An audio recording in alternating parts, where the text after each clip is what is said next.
Welcome to another episode of The Brand Called You, a podcast and podcast show that brings you leadership lessons, knowledge, experience, and wisdom from thousands of successful individuals from around the world.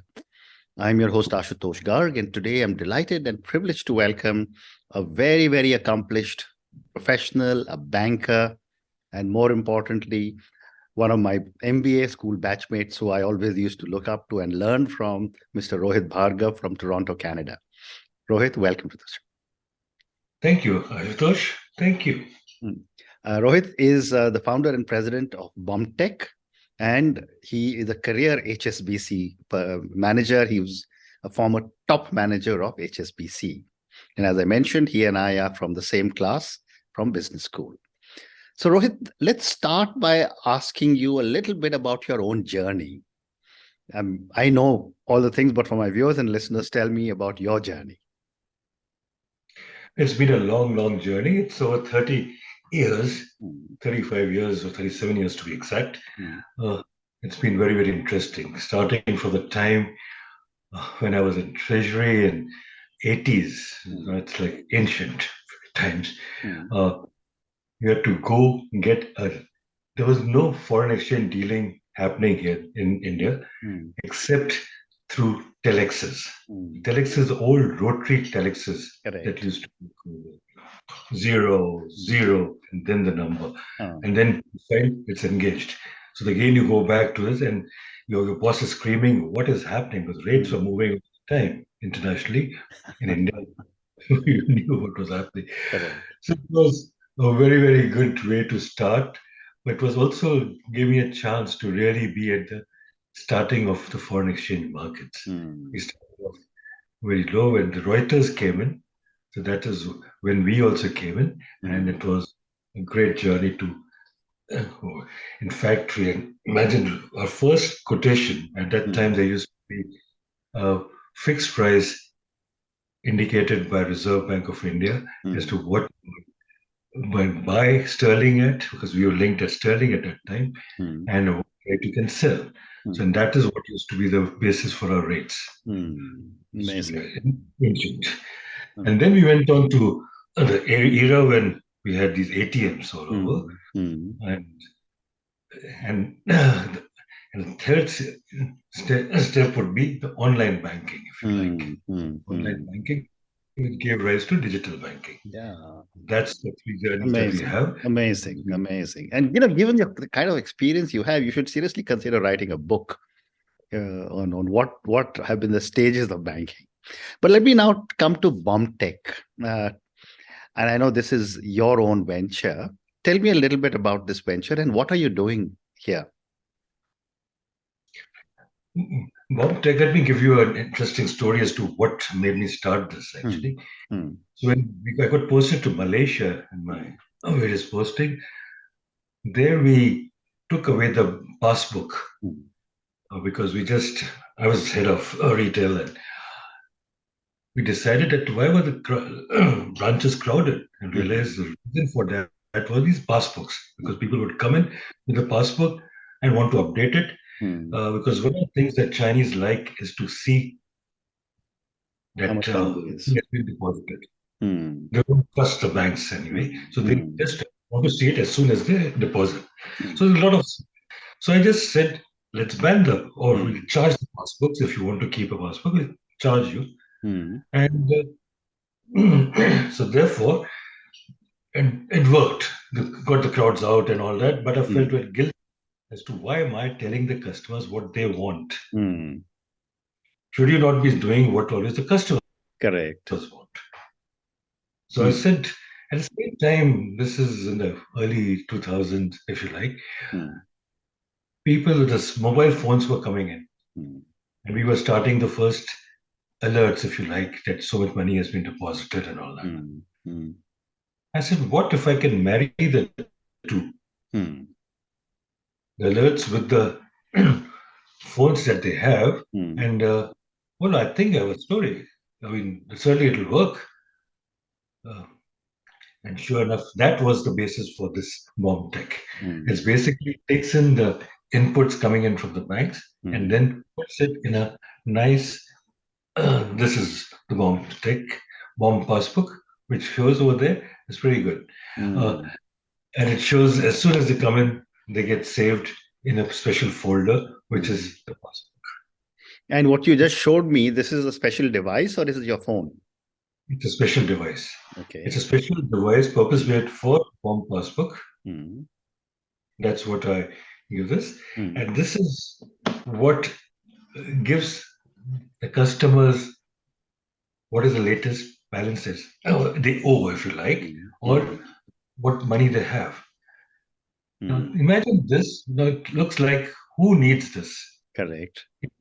I think I've been taking time over there, and the other challenge was to keep a price level down to less than $10, if you like, which will make it affordable for organizations to give it away for free. So this instrument that you see, this device that you see, would be given away for free by people taking the loans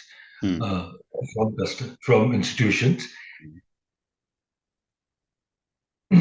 So when it comes to when you give it away for free, look at the markets that it opens up. It opens up the markets in the rural India, where all these people, I hate to use the word bottom of the pyramid, but that's where they are. That's what they like to be, but yet they want all the information. The realization is that when people give back the loans, they take these microfinance loans, they take 50,000 rupees, 100,000 rupees, don't get a receipt or a real receipt when they repay the loans. They just have to go, the institution is saying, so much you owe me. So that's where my market is. But that's fantastic. But Rohit, tell me, isn't this entire information also available now through an app on everyone's smartphone?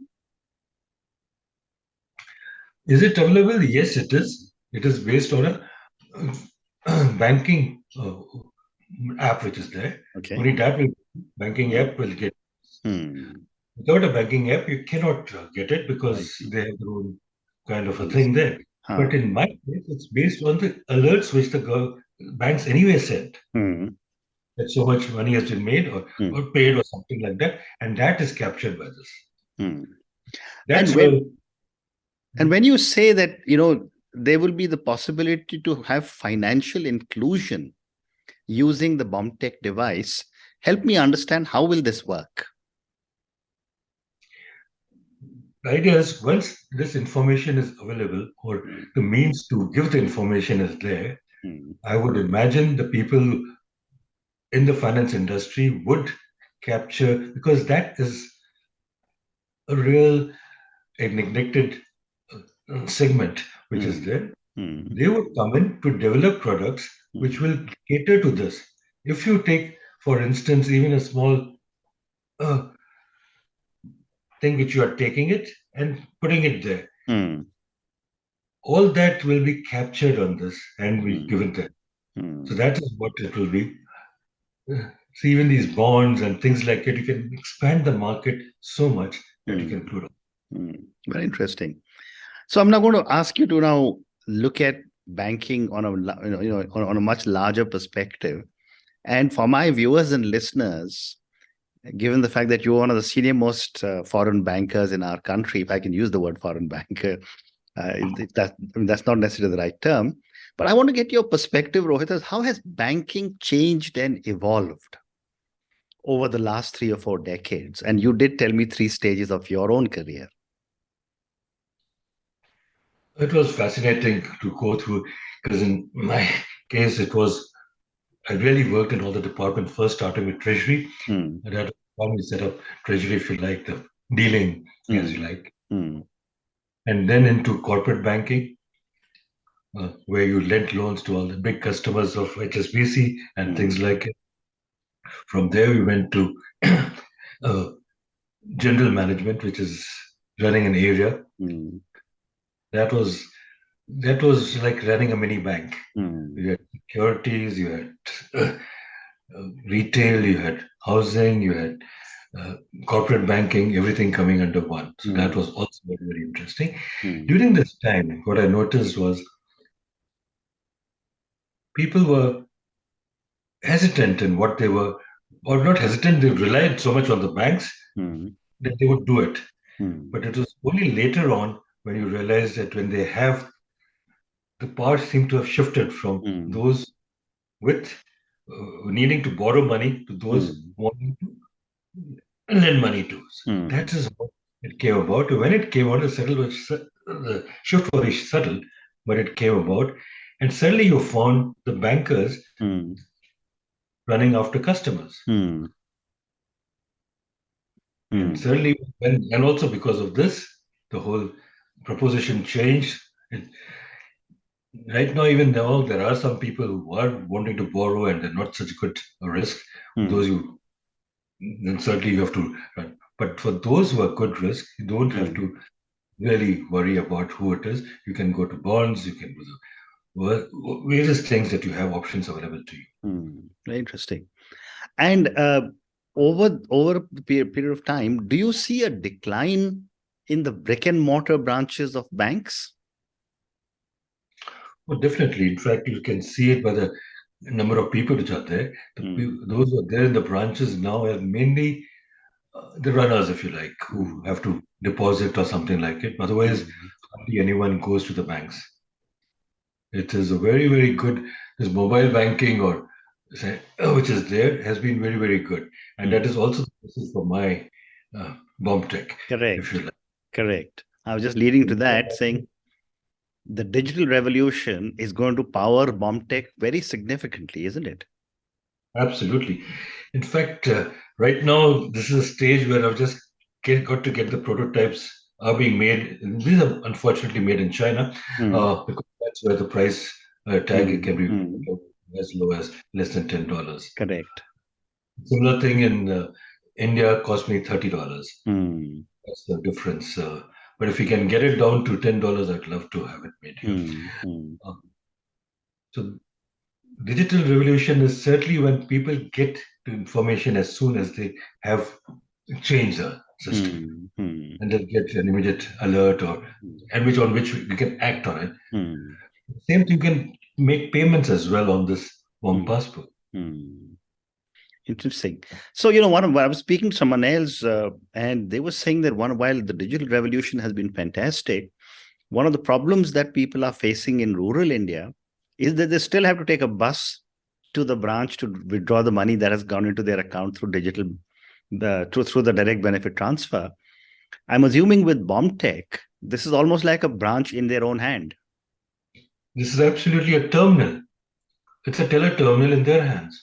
So they will get to know as soon as that money comes in and they can spend it. And not just that, it expands the number of players. Why do I say that? The Kirana shops that they visit now in rural India, they can be the point of contact for withdrawal of money or deposit the money. You don't have to go to a branch now. Oh, so even you can just hand over the money to any place and it'll get credited to your account through BomTech. Because you will get to know immediately where your money is credited. So risk is minimized or eliminated. Risk was when you give it to him, one day you will get your money, don't worry. One day will never come. Whereas right now you get to know immediately. So you wait and you get it. So that is what it's a great enabler as to how it can expand the number of players in this market just for this part. And if you like, people can be given an incentive to do the service, if you like, branches. For the branches, for banks, it is such a big change. We don't have to set up a brick-and-mortar branch. Correct. And therefore, they can pay whatever is like to incentivize. And I would imagine that once the central bank approves, Reserve Bank of India approves BomTech, unless it's already been approved, then the rollout will be very, very quick all over the country and the market is big. That is true. It is a big, big market. In fact, the one thing I have ready for Reserve Bank of India is to say, look, people don't get receipts when they pay back. What if they get these thermal receipts which disappear when all these, because people don't have them. So therefore, I just have to say that you just introduce where everyone needs a way to get to know what the balance is. Very interesting. And are you focusing this only on India, or are you looking at the entire developed world? It started with Developing India. world. It started with India. Starting with India is also a huge, huge market, but then stopping it from Africa or even in people like here. I mean, in Canada, it's not as if they don't need or everyone is so. Here, in fact, there's far more people going to the branches than in India because people are still used to the old structure. They want to see a face and then do it. The same thing can be expanded to, if you like, how do you invest in shares? Buy and sell. The same thing as what you deposit money, buy and sell. Same thing again, one passbook can be just chained back to give someone what your portfolio is and how your portfolio. Yeah, and as I'm listening to you, Rohit, it's almost as if you're creating through BomTech an infrastructure based on which a lot of startup entrepreneurs will create applications, whether it is trading in shares, whether it is, doing any other kind of financial enablement. I think it's a matter of time before it'll all take off. Absolutely right. It's just a question of having the right resources right now and being able to reach out to all the places. The reach is good because whenever the SMS reach, they'll reach. This product has a market. But the idea is how quickly can we tap that and do it? That is. And do you see a move towards a cashless economy using BomTech and all the other digital products that are available all over in the world? It won't be completely cashless, but certainly a large proportion of it would be taken away by these kind of techniques. Already, I think the COVID last 3 years and before that preempted people from saying, I don't want to touch cash. Let's do digital transfer. So people did try. So that gave a big incentive for why people had to go digital. And therefore, this digital part of it would move in. The only thing is, next is a reliability that they have, they will get once they get used to this, as to when can I rely on this alone rather than going on internet or anything else. This is nothing but internet service available through SMS. Once again, reliability goes up over there, when people believe that that's what it is, that's when markets will come in. It will take away then, I think, a large proportion of cash, which is right now still in the place. And will this get linked to one's existing phone, or will one need a separate SIM card?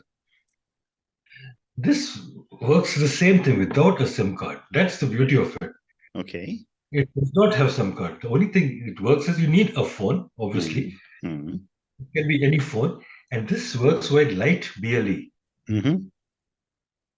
So when you want to know what the balance is, just put it on. And all your SMSs which have come in, when you are not even thinking it, will all come. Or it can come as soon as you're doing the transaction. So that's the beauty of it.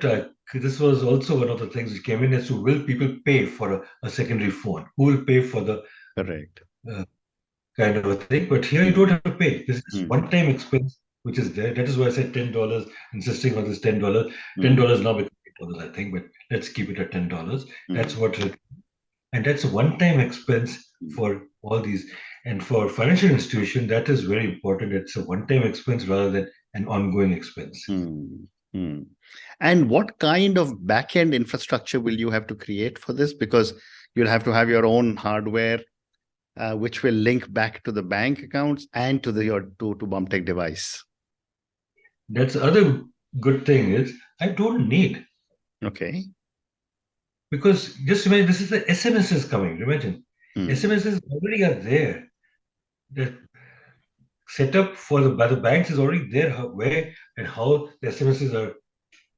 So they reach the customer, and that's where we come. Already the infrastructure is there.